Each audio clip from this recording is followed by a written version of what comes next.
my grandma, she was a champion of USSR in speed multipitching. If you watch the Red Bull Dual Ascent, that's basically what my grandma did, but on actual rock. We've talked to a lot of people who have grown up in climbing families, but I don't know if we've heard from any climbing grandparents. My grandparents are coaches back in my hometown in Dnipro. My grandma is over 75 years old and she's still coaching. So talk about the current war in Ukraine, because I mean, losing Crimea is probably the biggest blow to climbing in Ukraine. Is that fair?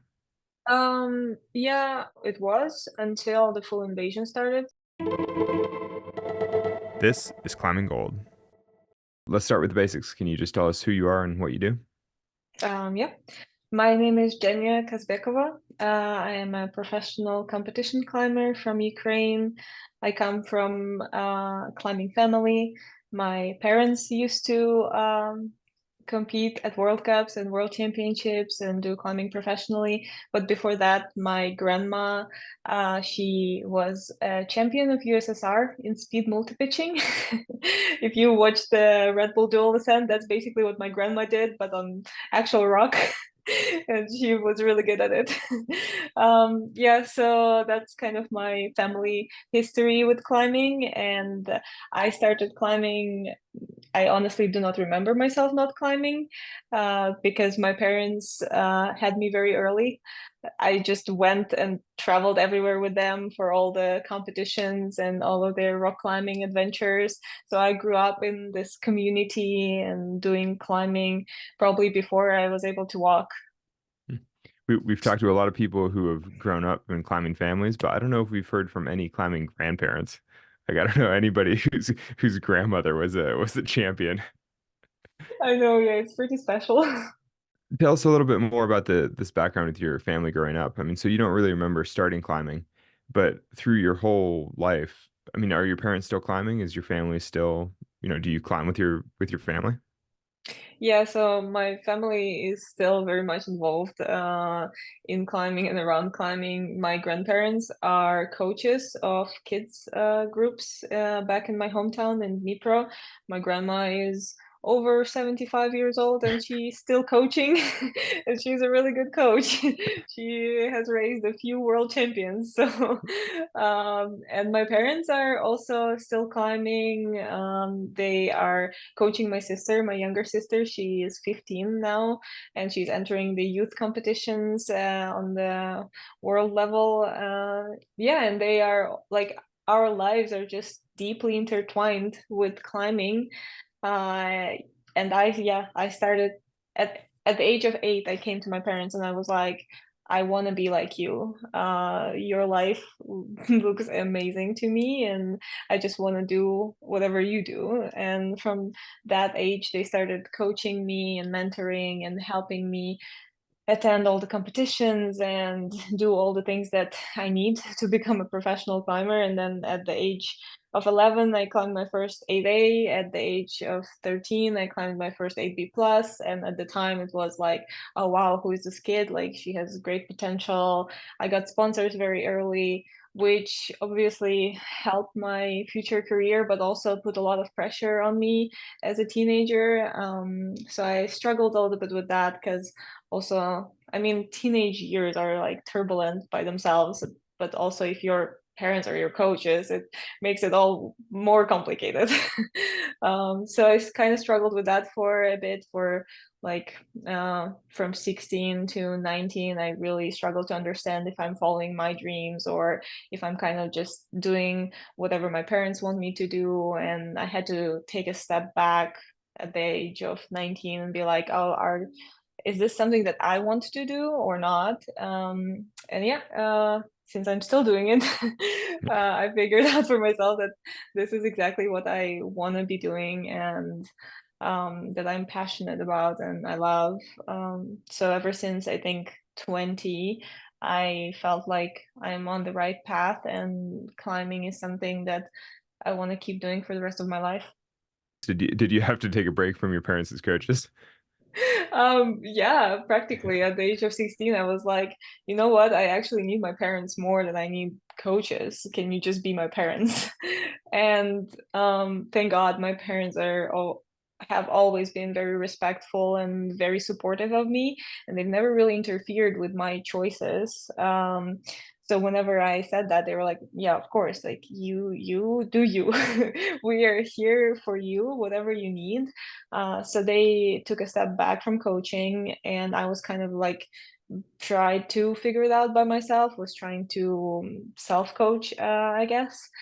Uh, and it didn't really work out great because I didn't really have much knowledge or experience.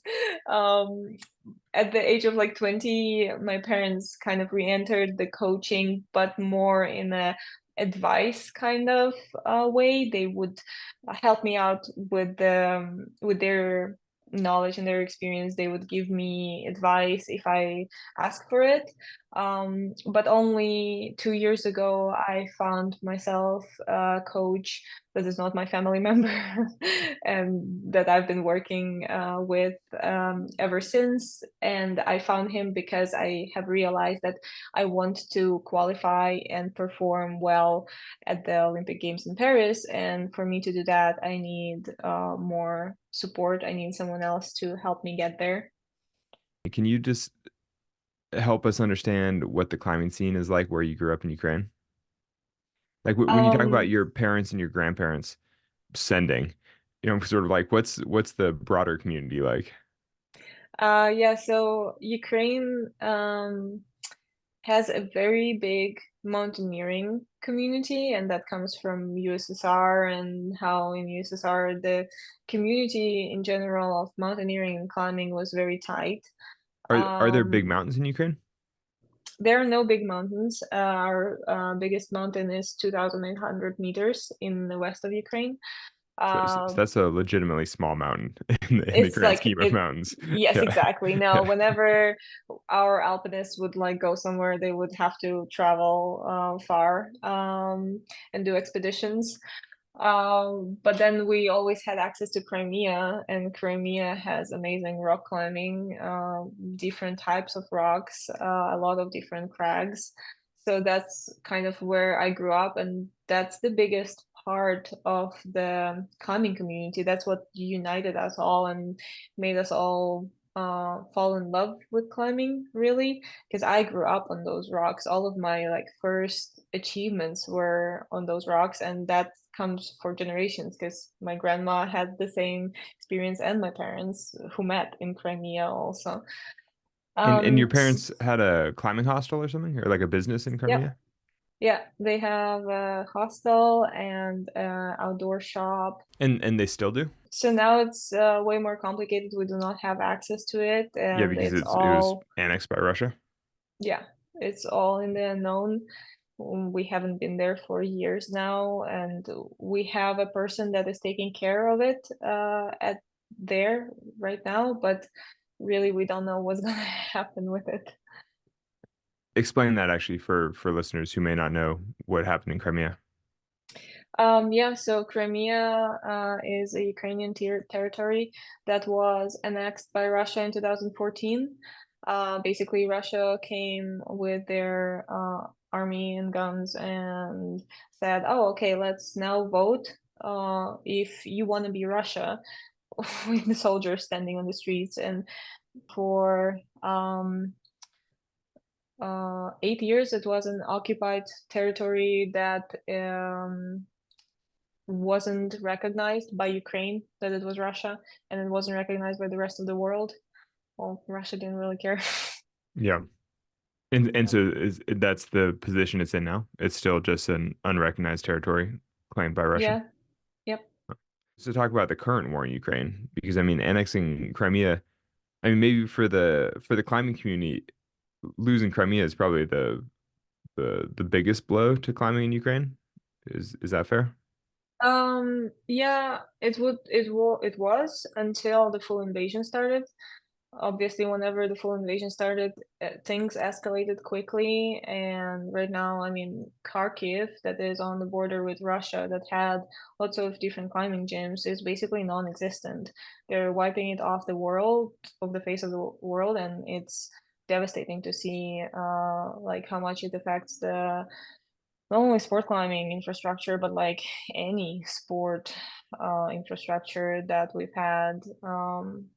So right now it's just Ukraine is being affected in all different ways, culturally, ecologically, in the way of the development of our kids, because they are just not having the opportunity anymore to do what they used to attend the same classes that they used to, or even just be at home. So many families were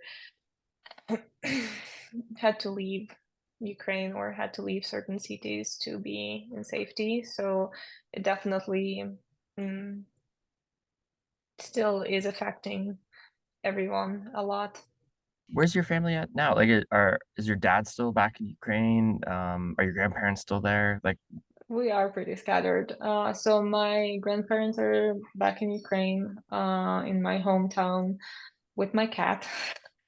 My mom and my sister are residing now in Manchester in the UK, because we had friends there that were able to invite my family over and provide them that like sponsorship that like I don't know if you're familiar at all with like kind of refugee Ukrainian schemes that are going all over the world. In each country, there are their own rules on how the process is going. But in the UK, you would need to find someone who can be like, oh, I take the responsibility for these people in case, you know, they are not left on the street, basically. And then my dad, he keeps traveling in between countries because he is still my official coach who travels with me for all the competitions.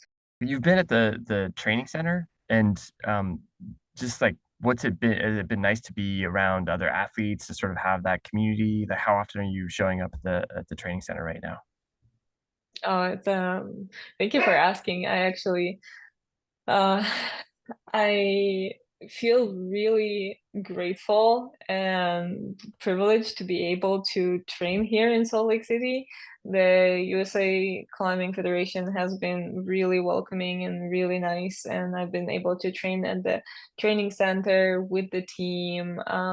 Obviously, I've been helping out with like forerunning and stuff that I can do for them to kind of pay back that they've been so kind to me. But yeah, Josh, the coach, has been really welcoming, and I really feel because I've been here for 1.5 years now, and I feel like I really belong. Like people here are treating me like I'm one of them, which feels really great. Uh, Is that because of the situation in Ukraine right now? Is that why USA Climbing has invited you in? Because I have to assume that USA Climbing wouldn't invite the Japanese team to come use the training center and just like live, or maybe not. So, like, it's why have you been invited? It's funny though, actually, because I think it's Josh's decision if you know, like he lets other people in. I think he has a lot of influence on that question. TC is really open for everyone, for any athletes that want to come and train, no matter where are you from. Uh, my situation is different because I do live here unofficially right now, and that's why I help more. I do more forehanding, sometimes setting, and you know, I'm always there if Josh needs me. And that's how it works well for both parties, I guess. Are you living in like a international sending house? Like, are you in some house with like a bunch of random Olympians and competitors, like people coming and going? I get the yeah. Like where do you live? That's a funny way to put it. No, actually, no, I don't live in the house of full of Olympians. I have a partner here, Jeremy, and he has a house, and I'm living with him. So it's the opposite of an international sending house. You just have a normal house with a partner. It's all chill. But I'm very disappointed. I was envisioning the Olympic Village, like full on. That'd be It's like fun. yeah, that's how you prepare for Paris. You just get used to living in the village life where it's all friggin' Olympians coming to the training center. How has your appreciation for home changed and deepened in the last few years? Yeah, it changed massively. I mean, I used to think that I want to live anywhere else but in Ukraine, and now I wish I would be able to live in Ukraine. It's as simple as that. I miss home, and I wish there would be no war, and I could be living at home and then traveling from home all over the place, all over the world. Because no matter how welcomed I feel in other places and how nice people are here, to me, home is home.